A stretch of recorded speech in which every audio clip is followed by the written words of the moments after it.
¿Mande? Contracción de músculo, ¿qué? Los estamos viendo, ¿verdad? Contracción de músculo, ¿qué está teniendo usted? Ya vimos que el músculo estriado va a tener filamentos de tina y filamentos de miosina. Y los filamentos de tina van a ser rasgados y van a ser... Antes de eso, ¿qué vimos? Vimos la estructura del músculo en general, ¿no? Cómo llegamos a conocer la fibra muscular, ¿verdad? Ya, entonces... La fibra muscular va a tener sarcolema, que va a ser una membrana... ¡Ay! Fibra muscular, mija.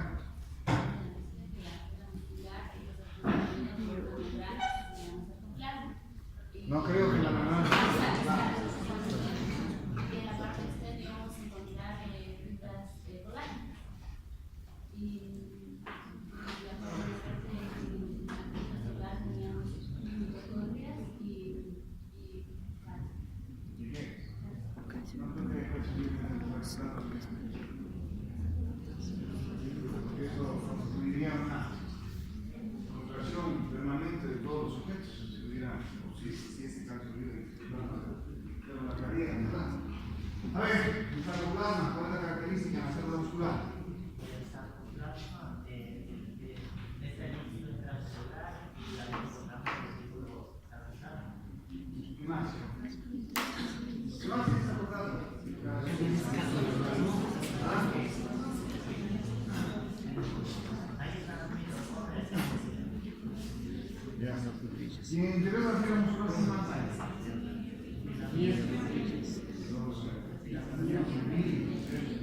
Los filamentos contráctiles, ¿verdad?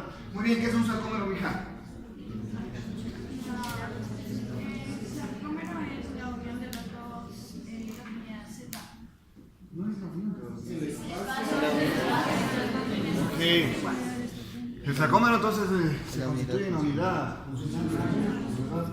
Es pues ubicado entre todo el Z, la unidad Z, recuerde que recorre prácticamente toda la fibra muscular. De manera que tenemos sarcómeros en toda la fibra muscular. Ahora bien, el sarcómero está constituido por... El sarcómero está constituido por miofibrillas.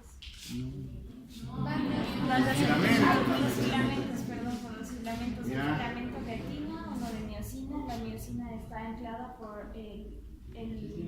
la titina. ¿Ya? Y cuando esta se acorta, se va a producir la contracción muscular. ¿Cuál se acorta esa función? Cuando las cabezas de la miosina se van a topar con las zonas activas de la actina.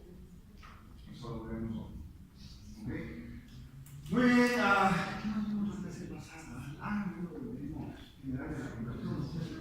El mecanismo general de la contracción, ¿todo, mija? No, el mecanismo general de la contracción. Dame un gráfico y dale. Para que le recuerdes a sus compañeros el mecanismo general de la contracción. ya aquí está el ejemplo. Eso, rapidito, el que sabe, sabe. Dale. Aquí está el botón presináptico, aquí están las vesículas que se encuentran. Decimos que este botón presináptico llega al impulso y se abren los canales y aumenta la polaridad y se da la despolarización. Y decimos que aquí están las vesículas de acetilcolina, creo que es así. No creo que fuera hacer la vesícula de acetilcolina. Bueno, no sé, bueno, la vesícula de acetilcolina. No sé cómo se llama. Las moléculas de acetilcolina. Ajá, o sea, en el botón. sí, ya. Las vesículas contienen moléculas. Ajá, moléculas. Ya son. Y aquí está ya el botón posináptico. Decimos que aquí se encuentran las proteínas. Decimos que la acetilcolina es el ligando que se une a las proteínas para que estas abran los canales de sodio. Y también aquí se encuentran los canales de sodio por voltaje que ayudan a que entre sodio y este también se despolarice. Y aquí está el retículo sarcoplasmático. Y mediante el aumento de sodio, el retículo sarcoplasmático saca calcio. Y ya sobre ahí se da la contracción. Ya. Solo para aclarar lo que su compañera dice, ¿no? Estaba bastante claro. Ok, el potencial de acción viaja por la fibra nerviosa, libera acetilcolina a la brecha sináptica, la acetilcolina se une a su receptor, son los receptores, los canales de acetilcolina, son canales operados por ligando que tienen una particularidad, son permeables para el sodio, los canales de acetilcolina son permeables para el sodio. de manera que ingresa el sodio, se produce un potencial de placa terminal y estimula a los canales operados por de sodio, es decir, genera un potencial de acción, en otras palabras, ¿verdad? Porque se activan los canales operados por voltaje de sodio y eso produce un potencial de acción. Ese potencial de acción hace que el retículo sarcoplasmático en el interior de la célula libere calcio y el calcio es el responsable de la atracción de los filamentos de adenosina. Ese es el mecanismo general de la contracción. Habíamos dicho que hasta ahí sería de la guía. Hoy vamos a finalizar esto.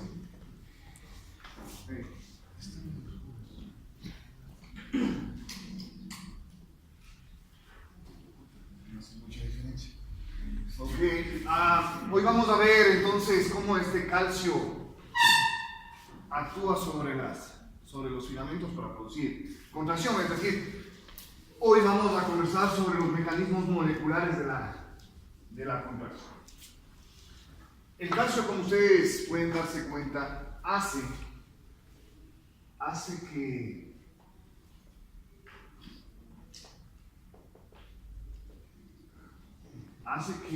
los filamentos puedan atraerse. Recuerde usted que la contracción solo es un deslizamiento de los filamentos de actina y de miosina. Cuando se libera calcio, existe atracción de los filamentos de actina y de miosina, se unen las cabezas, como dijo su compañera, a los sitios activos, y eso produce un acortamiento del sarcómero, ¿no? Más o menos así.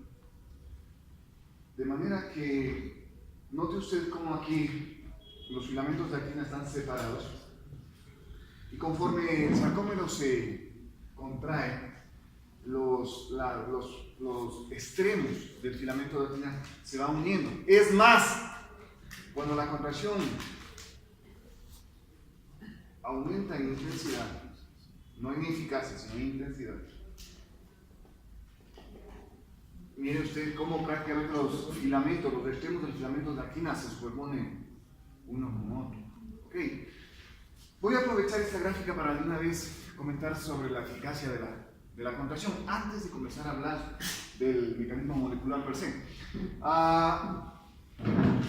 Recuerde usted que mientras mejor superpuesto esté un filamento con otro, mayor fuerza de contracción y eficacia de contracción vamos a tener. Es decir, en otras palabras, mientras más sitios de unión existan entre las cabezas de los puentes cruzados y los sitios activos de actina, más eficaz será la contracción. Hay situaciones en las cuales la contracción se vuelve tan intensa que, como en este ejemplo de acá, prácticamente muchos de los sitios activos que están aquí se esconden. Y la eficacia y la fuerza de contracción en este caso es menor. ¿Okay? Entonces, no porque el sarcómero esté más corto, es mejor la contracción. Allá quiero llegar. La eficacia de la contracción está representada por la mayor cantidad de unión que existe entre los puentes cruzados y los sitios activos. Entre las cabezas de los puentes cruzados y los sitios activos. Es decir, que siempre hablaremos de que la eficacia contráctil está no cuando el sarcómero está totalmente cerrado o contraído, sino cuando mejor superpuestas están las cabezas de la miosina con los sitios activos del filamento de actina. ¿Ok? Que en este caso, en este ejemplo sería esto. En el libro lo tienen bien graficado, bien clarito para que ustedes entiendan que no porque esté corto el sarcómero quiere decir que es más eficaz la contracción. Siempre, para que esté contraído y una buena contracción y una buena fuerza de contracción, será representado ¿por qué? Por la unión de las cabezas a los sitios activos en mayor cantidad. ¿Ok? Esto aprovechando esta parte que es el hecho de que entiendan que la contracción simplemente es un deslizamiento de los filamentos. ¿Ok? Muy bien, mecanismo molecular. Para hablar del mecanismo molecular, pues debemos conocer las moléculas, los filamentos, ¿verdad? Y entonces yo tengo un filamento de miosina. El filamento de miosina me da, como hemos dicho, por ser grueso, unas bandas oscuras a la luz del microscopio. Estos filamentos de miosina realmente están estructurados o conformados por moléculas de miosina. La molécula de miosina hace esto.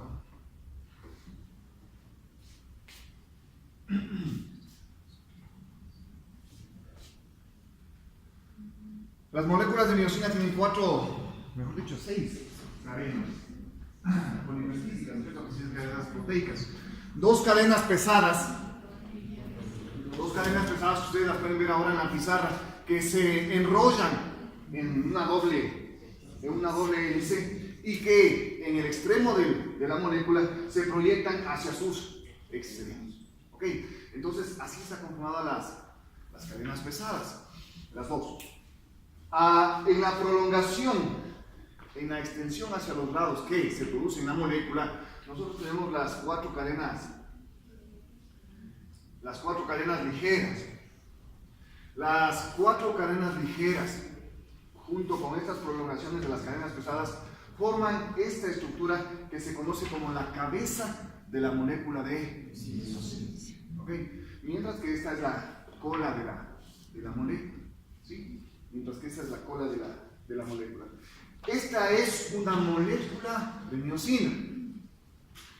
Pero para llegar a ver el filamento que nosotros lo observamos al microscopio, necesitamos unir alrededor de 200 o 300 moléculas.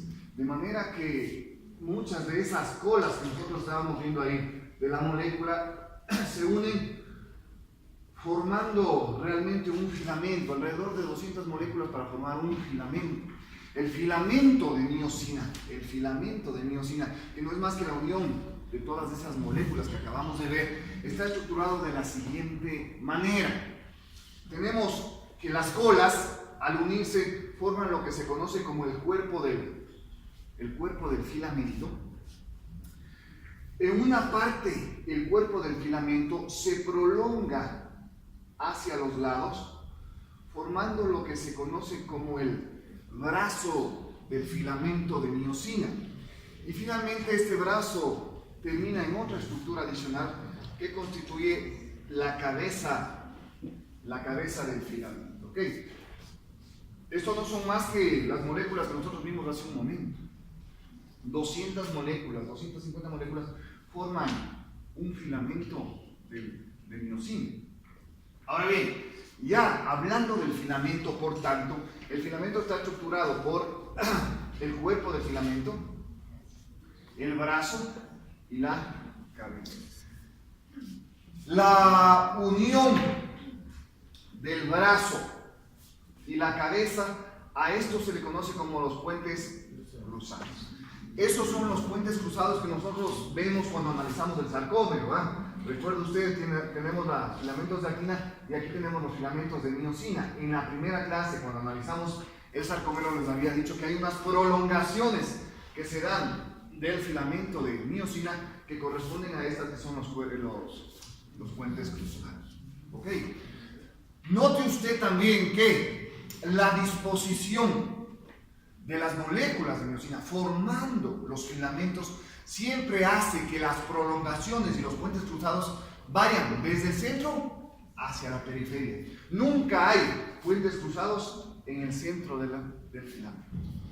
¿Okay? Siempre se produce una estructura tal que estos van siempre desde el centro hacia la periferia formando estos puentes cruzados. ¿Okay? Entonces son cosas que deben recordar en relación aquí al filamento de miosina. Recordarles un dato importante para que puedan entender todo esto, y es que las cabezas del filamento de miosina tienen actividad ATPasa, es decir, tienen enzimas que desdoblan la energía proveniente del ATP para formar ADP y para formar esencialmente fosfatos de alta energía. Es decir, la cabeza del filamento es un sitio que está lleno de energía, lleno de fosfatos de alta energía, producto naturalmente de la actividad de esta ATPasa que desdobla el ATP, que desdobla nuestra fuente energética. ¿Okay? Entonces, este es el filamento de miosina. ¿Dudas?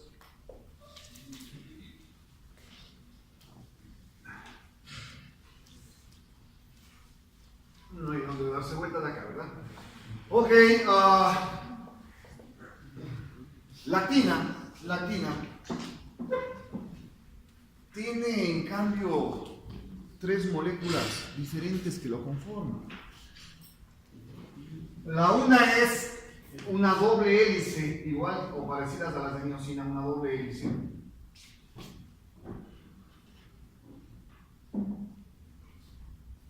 Algo así.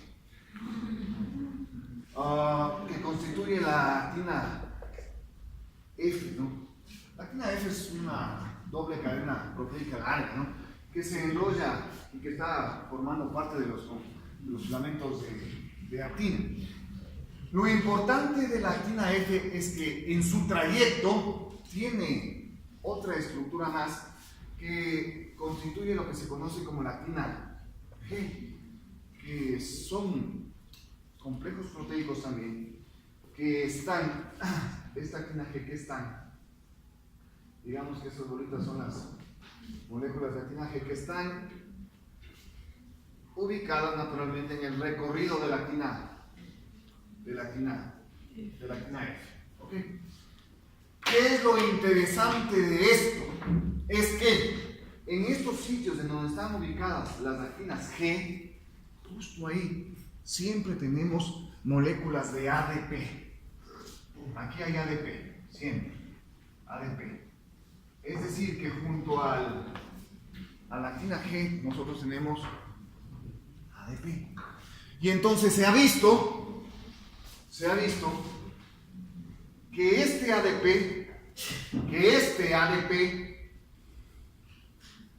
que está en la actina G es lo que se conoce como el sitio activo de la molécula de.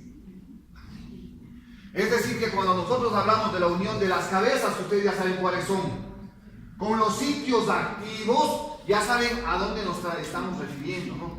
A esa actina G que está presente en la molécula B. ¿Ok? Energía con energía, ADP energía. ¿Ok? Por eso es que a estos sitios se les conoce como los sitios activos. Mire usted entonces cómo tenemos la doble hebra de actina F y entre todo ese recorrido actina G que contiene ADP y por lo tanto que constituye los sitios activos de la molécula D. Ningún problema. Actina F, actina G, sitios activos.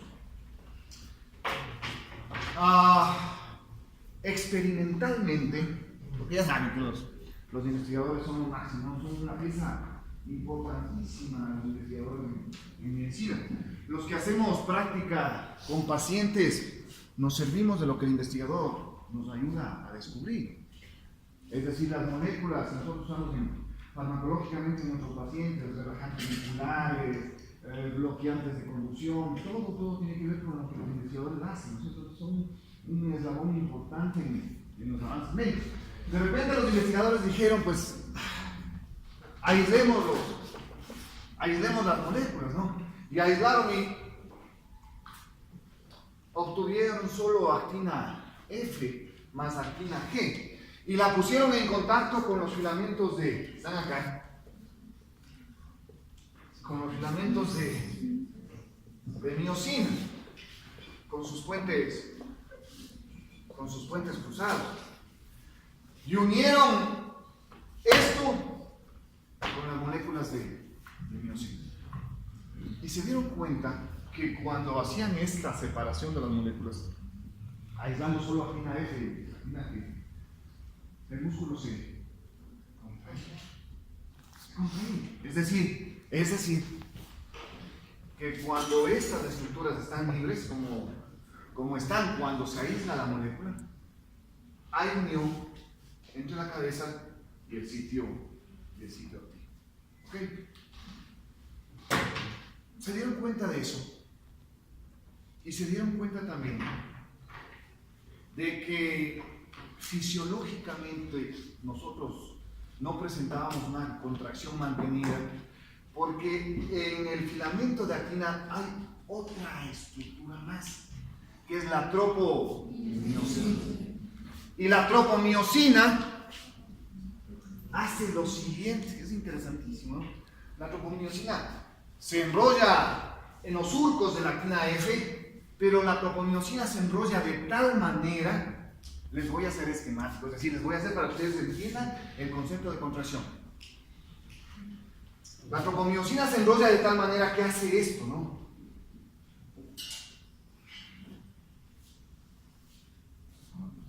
¿Qué hizo, mija? Cruzar los filamentos de actina a lo largo. ¿Qué hizo? ¿Qué cubrió? Los sitios activos. Miren, la tropomiosina cubre los sitios activos. La tropomiosina cubre los sitios activos. Entonces la tropomiosina es una molécula, la tropomiosina es una molécula que, enrollada en el surco de actina F, lo que hace, su función es que cubrir los sitios activos.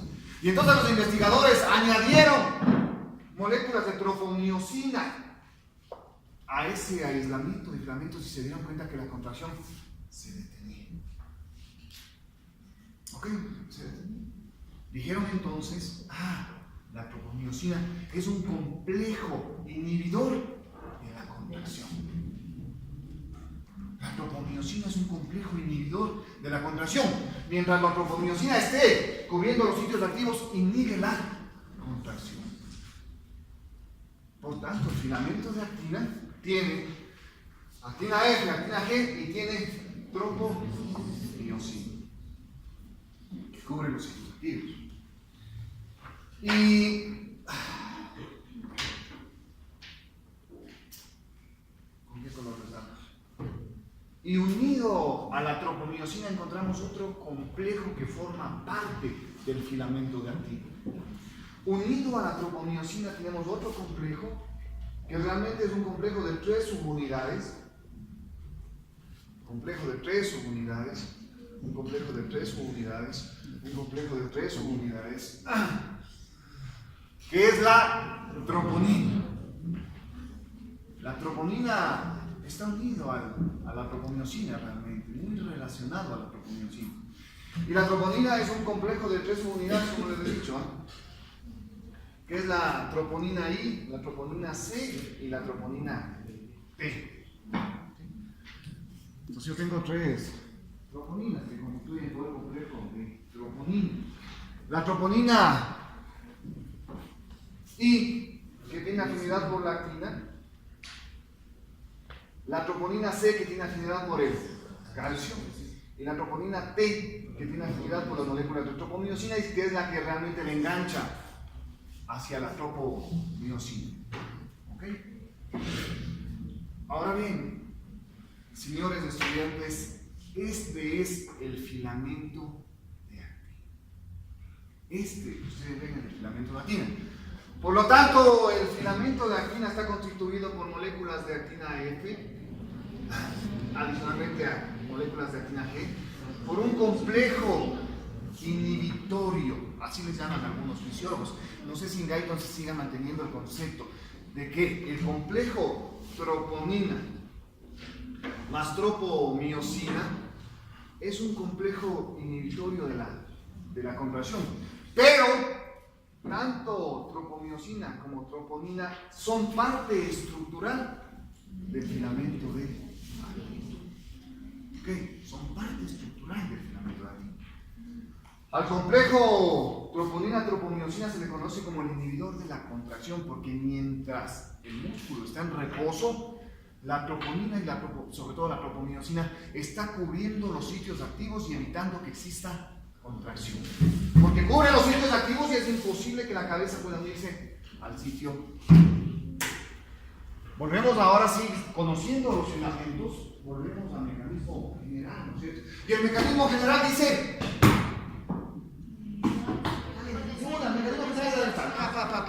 Dale.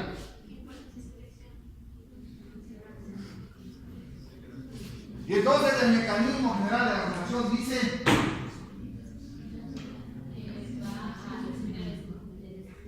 Dale, mija.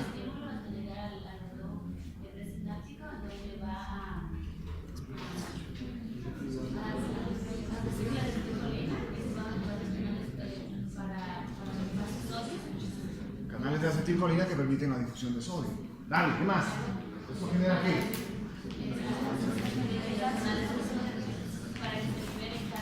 Entonces recuerde usted el potencial de acción, ¿no es cierto? El mecanismo general de la compresión. Generación de potencial de acción en la fibra nerviosa, liberación de acetilcolina, la acetilcolina permite el ingreso del sodio al interior de la célula muscular, eso produce un potencial de acción, el potencial de acción libera calcio, y habíamos dicho que el calcio produce la suerte de atracción en los filamentos de DNA. Ahora bien, como ya sabemos cómo está estructurado esto, asumamos que aquí está el sarcoplasma, que este es un sarcómero, y que aquí se liberó ¿qué? ¿O llegó qué? Exacto. Calcio procedente del potencial de acción de la estimulación de la célula. Ahora bien, ¿qué es lo que sucede cuando llega el calcio? El calcio se une ¿a quién? A la troponina C. Se habla de que cada molécula de troponina C puede captar hasta 4 iones calcio. Lo importante de esto es que mientras haya calcio, este calcio irá y se unirá a la troponina, esencialmente y específicamente a la troponina C. El momento en que el calcio se une a la troponina, hay una suerte de cambio conformacional de la troponina. Y al cambiar la conformación de la troponina, hace que se traccione, que cambie de conformación también ¿quién? La troponiosina. Llevando a la troponiosina, a este negro, a sitios más profundos de la hebra. A sitios más profundos de la hebra. Dejando libre ¿qué? Los sitios de exactamente. Los sitios activos. El calcio fue responsable entonces de cambiar la conformación de esto y esconder la troponiosina para dejar estos que son los sitios activos. Energía con energía. Recuerde usted lo que hacía la cabeza, ¿no? La cabeza del filamento de miosina. Un sitio lleno de ¿qué? De energía, aquí no. Por la actividad ATPasa de las cabezas. Aquí hay muchísima energía.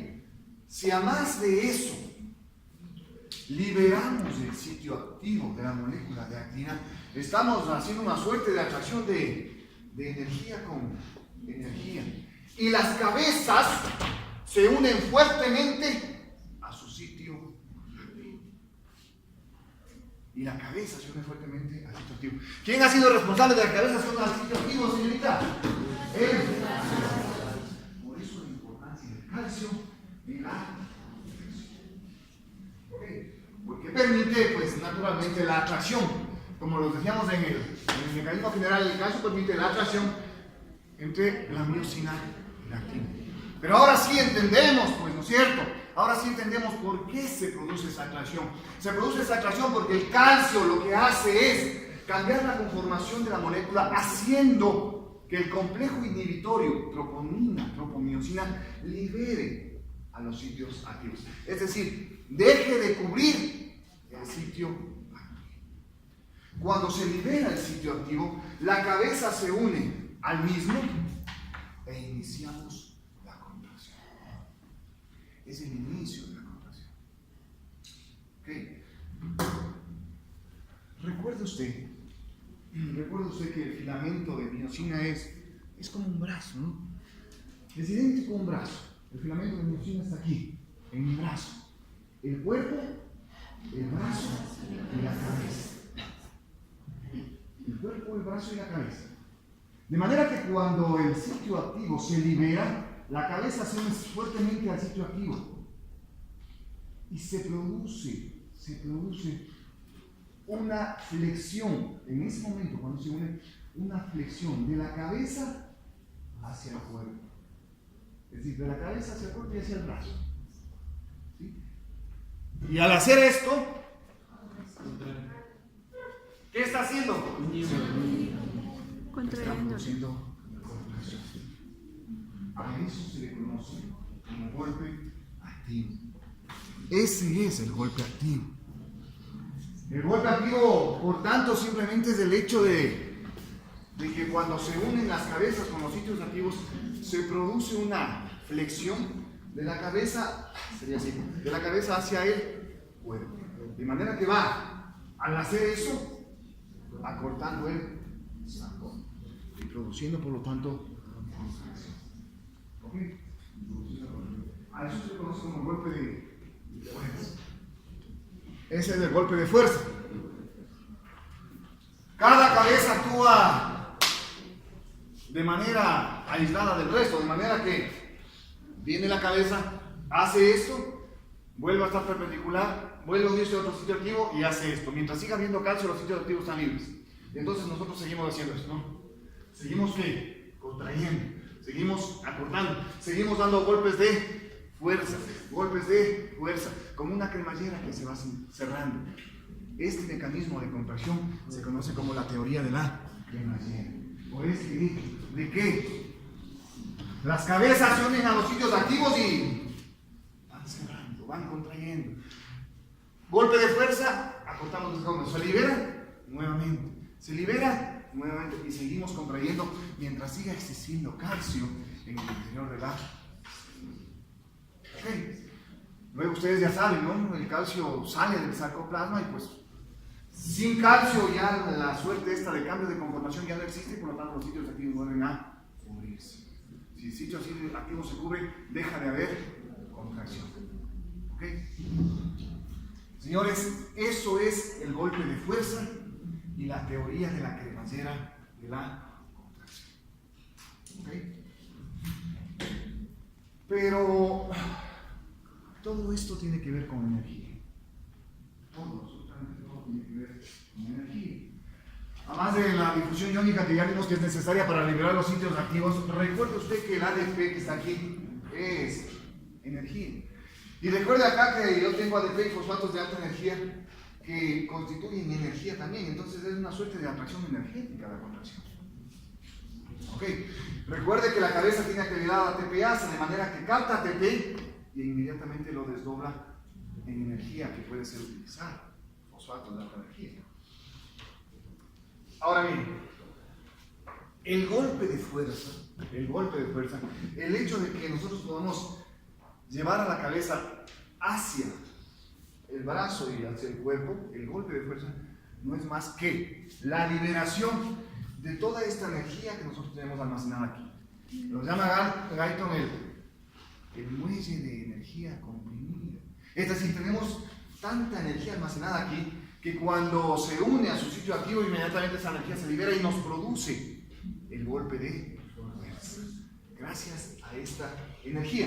Y entonces el brazo y la cabeza hacen esto, ¿no? Vienen hacia acá por el golpe de fuerza, traccionando todo el filamento y acortando el sarcómero y produciendo naturalmente contracción. ¿Ok? Pero la energía no solo es importante para producir el golpe de fuerza. Es decir, para que surja el filamento de miosina y de actina, hemos necesitado esta energía y hemos necesitado que se libere el sitio activo y se produce el golpe de fuerza gracias a la liberación de toda esta energía, sobre todo almacenada en la cabeza. Se da el golpe de fuerza, pero a mí no me conviene, y a la fisiología del músculo no le conviene, que la cabeza siga unida a sus sitios activos, porque nos quedaríamos en un estado donde no podemos contraer más el músculo. Una vez que se da el golpe activo, esta cabeza debe volver a su posición perpendicular. ¿Para qué? Para volverse a unir a otro sitio activo y que siga contrayendo el músculo. Ojo con lo que les voy a decir, que es importante. Para que se libere la cabeza, del sitio activo, yo necesito que esta cabeza vuelva a captar ATP. Solo cuando esa cabeza vuelve a captar moléculas de ATP, la cabeza se libera del sitio activo y vuelve a su posición perpendicular. En otras palabras, note usted, para que se contraiga yo necesito, para que se une y se dé el golpe de fuerza necesito energía, y para que se libere la cabeza del sitio activo también necesito energía para volver a la cabeza a su posición perpendicular y que siga habiendo contracción mientras sitios activos queden libres. ¿Ok? Esto es importantísimo que recuerden, que yo necesito energía para liberar la cabeza del sitio activo. Les decía, una de las consecuencias de los espasmos, de los calambres, es la falta de... Jugamos 120 minutos, 115 minutos de un partido prolongado de fútbol y los futbolistas que son profesionales de alta competencia se acalandan porque hubo depresión de energía. No tienen la suficiente cantidad de ¿qué? De ATP para liberar el músculo y dejar que este siga contrayéndose. ¿Ok? Por eso es que, ¿qué es lo que tienen que hacer cuando es por depresión energética el espasmo, la contractura? Dejarle reposar al músculo, dejar que siga contrayéndose. Se hace un masaje, hacemos que las mitocondrias produzcan ATP para que puedan liberar la cabeza del sitio. Por eso es que el músculo va a reposo, por eso es que le dan un masaje para que le ponga energía. Pueda liberarse el sitio activo de la cabeza de él. Esta es otra de las razones por las cuales existe la rigidez cadavérica, que habla Guyton en el mismo capítulo al final. La rigidez cadavérica, ese espasmo, ustedes le tocan la muerte, no, parece piedra, ¿no? Parece piedra, ¿por qué? Porque como se murió, no hay una nueva producción ¿de qué? De energía. Y como no hay energía, el sitio activo se queda unido a la cabeza y el músculo y el paciente y el sujeto queda en una contractura de rigidez cadavérica. Falta de energía. ¿Sí? Entonces, mire usted. Este es el mecanismo molecular de la compresión. Un mecanismo que si usted lo entiende de esta manera tan sencilla no tiene por qué complicarse. Un mecanismo de deslizamiento de filamentos, Golpe activo, vuelve a estar perpendicular. Golpe activo, vuelve a estar perpendicular mientras haya calcio, mientras se siga produciendo contracción y un acortamiento del músculo del sarcómero. Pero para que se dé todo esto, yo necesito un mecanismo general de la contracción que me libere ¿qué? Que me libere calcio. Y para que haya todo esto, este calcio debe ir a la troponina C y cambiar la conformación del complejo inhibitorio, es decir, cambiar la conformación de la tropomiosina. El surco se va más profundo y al irse más profundo deja libres ¿qué? Los sitios activos. Una vez que se liberan estos sitios activos, la cabeza que estaba aquí almacenada de energía es como cuando, no sé, ves a alguien que te gusta muchísimo, ¿no es cierto? Y entonces la cabeza dice, energía, como energía, ¿no es cierto? Luego hay que dar el golpe activo, pero eso es otra cosa, ¿no es cierto? Y vean el golpe activo, ¿no es cierto? Energía con energía, ¿verdad? Así debe entenderse esto, ¿no? Energía con energía. Hubo atracción, hay atracción, ¿verdad? Y entonces se produce el golpe activo por la unión y la liberación de esta energía almacenada en la cabeza, en el puente cruzado, esencialmente, de la molécula de miocina. Y se produce la contracción. El golpe de fuerza. Y como el golpe de fuerza va a la cabeza, se pone perpendicular, va a la cabeza, es como una cremallera, teoría de la cremallera. Pero para que haya la teoría de la cremallera y el golpe de fuerza, necesito energía en la cabeza, necesito liberar el sitio activo, y para que siga contrayéndose necesito ¿qué? Y relajándose el músculo, necesito más energía, ATP. Solo cuando el ATP se vuelve a unir a la cabeza vuelve a su sitio perpendicular y está listo para un nuevo golpe de... ¿Okay? Esa es la razón por la cual tenemos tanta mitocondria en el músculo, en la célula muscular. Y este mecanismo del golpe de fuerza, teoría de la cremallera y todo esto, se frena en el momento en que desaparece el potencial de acción. El momento en que el calcio vuelve a almacenarse por los mecanismos que ustedes ya saben, ¿no es cierto? ¿Cuáles son los mecanismos que almacenan el calcio?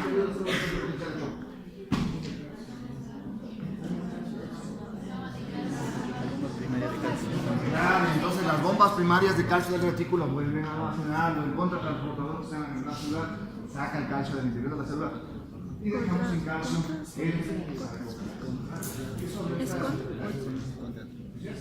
¿Cómo sale el calcio de la célula después del potencial de acción? Para que la célula no siga contrayendo. Muy bien, señores. Muy bien, hablemos rapidito de las otras cosas. ¿Dudas acá? Una pregunta. Dime. ¿Y cuando no son por desgaste energético los calambres, a qué se debe? Es por activación de los canales de sodio. Por ejemplo, se activan cuando tú te estiras intempestivamente. Es decir, estás dormido y te estiras. Contractural. Es por una sobreactivación de los canales de sodio. Genera potencia de reacción y liberación de carga. Muy bien. ¿Algo más acá? Dime. ¿Qué pasa cuando se acalambran las piernas cuando usamos sistemas de lo que son? No tanto con esto. Lo que pasa, bueno, sí con esto, pero la causa no tiene que ver aquí. La causa tiene que ver con la circulación.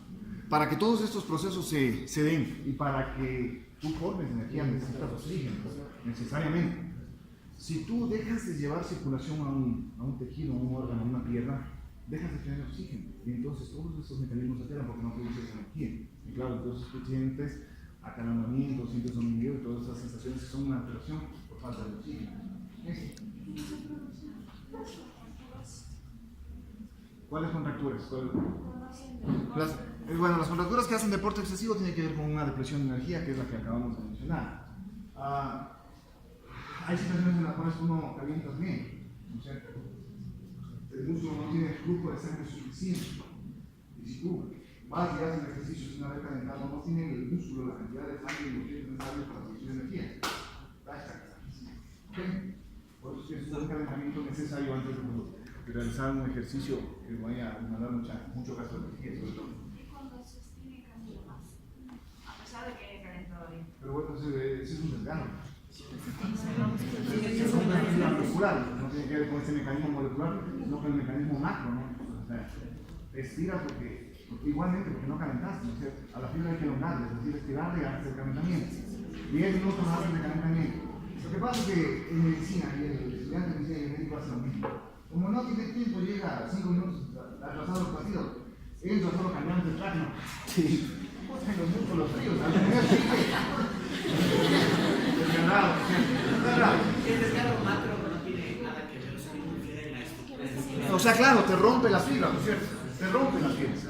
Pero te rompe las fibras de una manera macroscópica, es decir, te está dañando, en último término, todos estos sarcómeros que están inmiscuidos en la fibra muscular. Rompe la proteína, pero rompe la fibra macro, pues entonces un desgarro no es un mecanismo molecular, es un mecanismo macromolecular, ¿no es cierto? Entonces vas a tener problemas porque no puedes correr y duele mucho, ¿eh? El desgarro, si se ha desgarrado, sabe que si se desgarró no va a poder seguir corriendo, ¿sabes? Porque le va a poner. Cuando han visto un futbolista que hizo un pique o lo que sea y le coge la pierna o lo que sea, se desgarró, no va a poder jugar. No puede jugar, duele, molesta. A ver. Usted dijo que para de nuevo captar el calcio por el retículo sarcoplásmico es un contratransporte. Ajá. Entonces, si capta el calcio, ¿qué molécula sale del sarcoplasma? Sodio.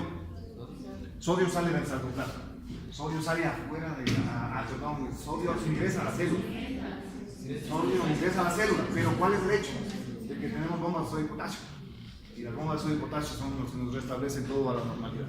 ¿Ok? ¿Sí me entiendes? Es decir, salió calcio acá y el calcio hay que sacarlo. ¿Cómo sacamos el calcio? ¿Por la bomba primaria hacia el retículo o hacia afuera de la célula por contratransporte? ¿Cuál es el contratransportador que se usa? Sodio-calcio. El sodio ingresa y el calcio sale de la célula. Terminamos la contracción. ¿Qué pasa con el sodio que quedó adentro de la célula? Bombas de sodio y potasio. Ah, sodio, ven acá, vos no eres de aquí. Afuera, ¿no es cierto? ¿Ok? Muy bien. ¿Qué más sabes? Creo que nos dijo que ese paciente está con la rigidez del músculo y del calcio. O sea, ¿qué relación tiene? Si ingresamos calcio. No, estamos hablando de calcio extracelular. Y tenemos que recordar, yo les pregunté a ustedes, ¿no? ¿Cuál es la...? Por cierto, ya no tienen sus pruebas calificadas. Yo les pregunté cuál es el efecto del calcio sobre los canales del sodio. ¿Ok? Recuerde usted que cuando hay baja de calcio, el canal de sodio se activa. Es decir, si hay baja de calcio extracelular, esa baja de calcio que está por afuera de la célula activa el canal de sodio y lo abre. Y si abre el canal de sodio, ustedes saben el resto. ¿Sabes el resto? ¿Okay? Potencial de acción y liberación de calcio extracelular y contracción. El paciente llega. No tiene nada que ver con el calcio que se utiliza. No, es el calcio intracelular. El calcio intracelular es el que actúa sobre todo el calcio intracelular en el musculo. Vamos. Cuando se produce dolor por estrés, ¿es dolor muscular? Dolor por estrés es un cuadro extremadamente raro, pero tiene que ver con el aumento en la secreción de adrenalina causada por el estrés, ¿sí? Es un cuadro raro porque la adrenalina en exceso también libera otros elementos, sobre todo dopamina, que tiene que ver con el dolor. Entonces, más que un dolor por el músculo, es un dolor por neurotransmisor, que se produce y estimula los nociceptores, y eso me produce un dolor por estrés, o por fatiga o agotamiento, también se le llama. ¿Ok? Pero no con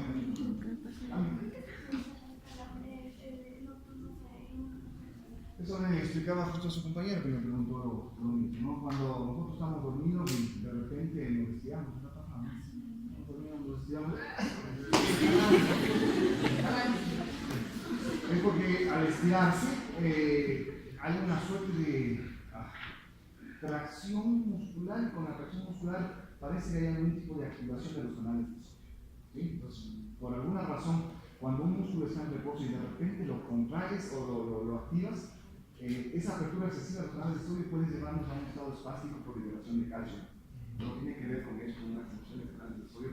Esos espasmos que son causados cuando estamos en reposo, me refiero, ¿no? No esos que son causados por depresión de energía. Son diferentes tipos que llevan a lo mismo, ¿no? A aumento de calcio intracelular, que es el espasmo por esa razón, ¿ok?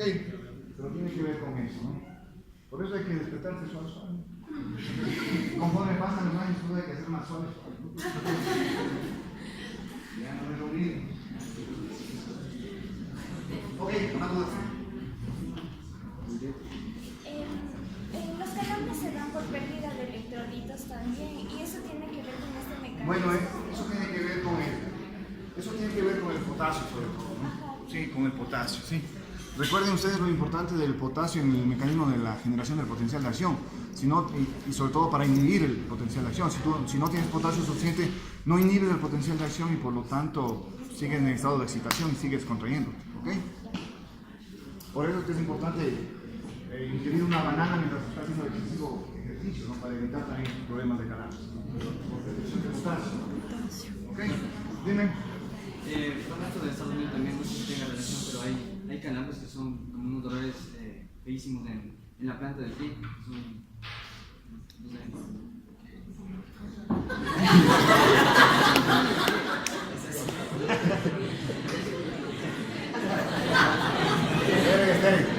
Ya les va a pasar en la rural, ¿no? Ya les va a pasar en la rural.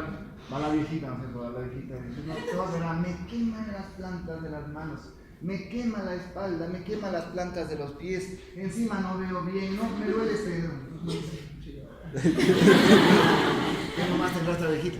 Bueno, todos los dolores que tienen que ver con el músculo tienen que ver con algún mecanismo de todo lo que hemos visto. ¿Sí? Puede el dolor generarse por la transmisión nerviosa, no por la transmisión muscular. ¿Sí? Es decir, puede ser que un nervio esté comprimido, puede ser que tengas una hernia de disco que altere tu transmisión normal y eso te produzca dolor. Sí. Te puede doler una parte del pie, una parte posterior del muslo, lo que sea, pero son dolores más que del músculo mismo, del nervio que transmite hacia el músculo. ¿Sí? Entonces hay que estudiar, hay que ver por qué duele, ¿no? ¿Por qué se debe el movimiento involuntario? Muchas veces estamos así y... Sí, esos son a veces tenemos tics, ¿no? Los tics, no que se le esté guiando el ojo, sino que es el tic, ¿no es cierto? Es el tic. Entonces, tiene que ver con descargas involuntarias desde la corteza cerebral. Ustedes ya saben, ¿no? Hay una descarga potencial de acción que viaja y el músculo comienza a contraerse. Lo mismo nos pasa en ciertos músculos, a veces estamos con la mano ahí y el dedo. Potenciales de acción involuntarios que van viajando, ¿no es cierto? Okay. Algo más. El resto de conceptos de este capítulo, pues hoy debemos acabar este capítulo, el resto de conceptos de este capítulo van relacionados ya no al mecanismo molecular, sino al nivel macro. Okay. Hasta aquí el mecanismo molecular. ¿Tienen alguna duda? El mecanismo molecular es realmente muy sencillo si ustedes se concentran y lo conocen bien. Como lo hemos visto ahora.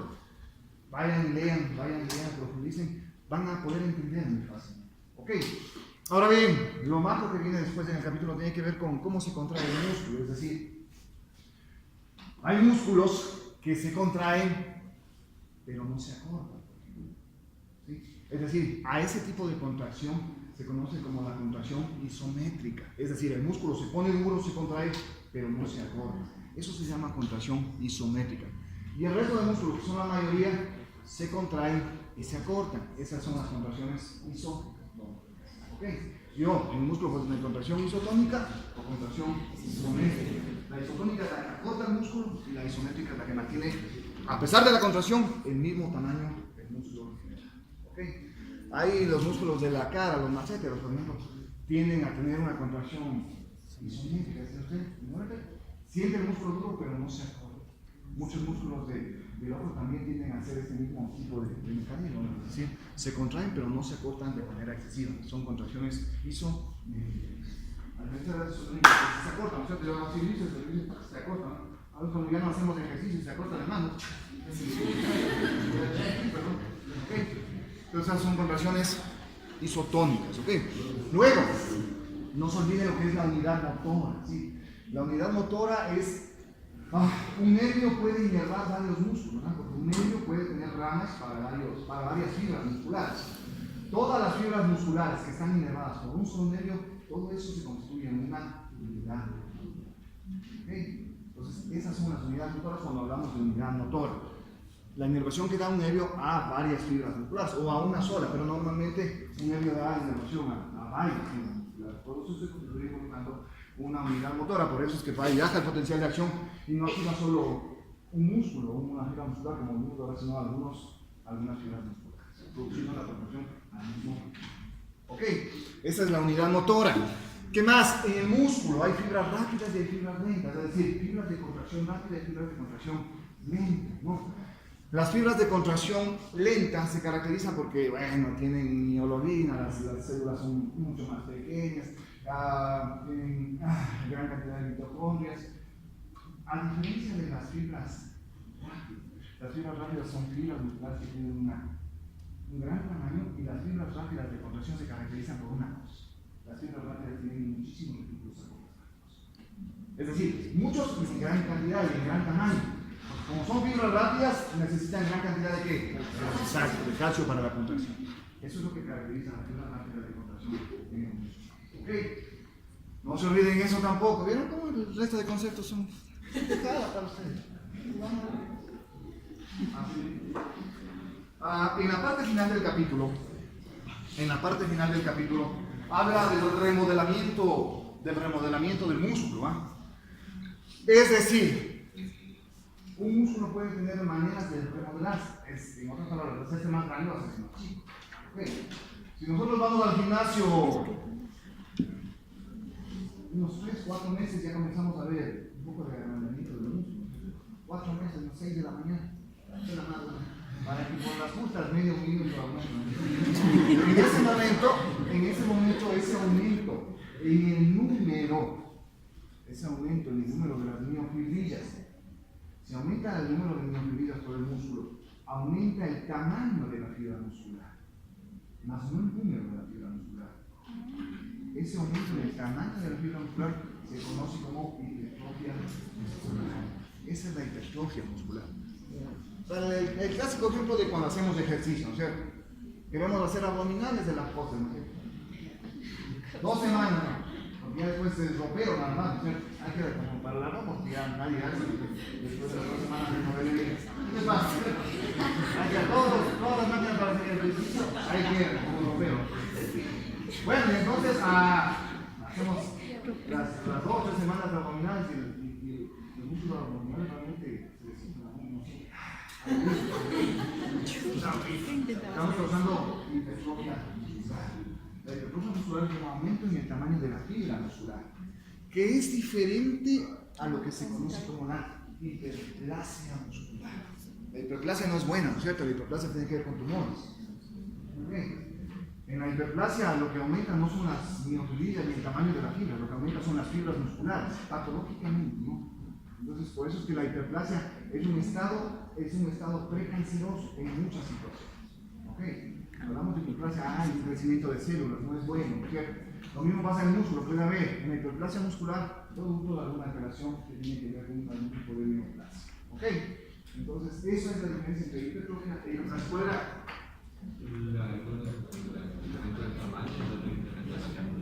Exacto, el uno es el incremento del tamaño de la fibra, que es el fisiológico, y el otro es el incremento del... Okay. Y luego estamos al otro lado, ¿no? Que es la atrofia. La atrofia muscular. La atrofia muscular. Cuando nosotros no tenemos transmisión nerviosa, cuando no hay nervios que transmitan potencial de lesión hacia los músculos, vamos a producir atrofia muscular, necesariamente. Porque el músculo no se contrae y algo que no funciona se atrofia. Esto es como la ley de Darwin, ¿cierto? Lo que no funciona se atrofia. De manera que si es que hay un trauma medular y hay una sección por un deslizamiento, un trauma a nivel de columna cervical y el paciente se queda cuadripléjico sin poder mover nada, ese paciente no transmite potencialización porque ya no tenemos médula que transmita señal nerviosa hacia los músculos, hacia los miembros. ¿Okay? Ese paciente comienza a atrofiar sus músculos. Yo no sé si ustedes han tenido alguna vez la posibilidad de tocar las piernas de un parapléjico o un cuadripléjico. Son el hueso y el pellejo. Casi no tienen músculos por el estado de atrofia que llega debido a la falta de señales nerviosas y a la falta de potenciales de... ¿Okay? Entonces, eso es atrofia muscular. En cambio, la disminución en el número y la disminución en el tamaño de las fibras musculares causada esencialmente la atrofia se ve mucho en estados de cuadriplejía, cuando hay falta de transmisión nerviosa. O naturalmente si dejamos de hacer ejercicio, ¿no? Uno a los, como ustedes, uno a los 19, 20, 21 años, es una piedra, pero no. Duro todo. Músculos, brazos, piernas, todo. Pero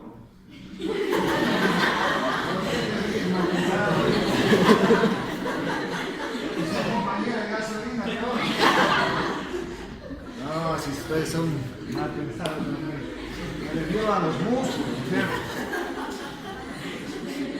Ok, entonces, realmente cuando dejamos de hacer ejercicio por unos 5, 6, 7, 8 años de ejercicio constante, el músculo también ya no es el mismo tamaño, comienza a atrofiarse. ¿Por qué? Porque se reabsorben los filamentos, esas proteínas se reabsorben y el músculo y la fibra muscular disminuye de tamaño. Yo les invito a que hoy tarde vayan a probar en sus pantorrillas el tamaño y la dureza con el de su papá o de su abuelito. No tiene nada que ver, porque hay una atrofia muscular. ¿Ok? ¿Listo? Bueno, de rigidez cadavérica ya hablamos, entonces creo que no queda nada más.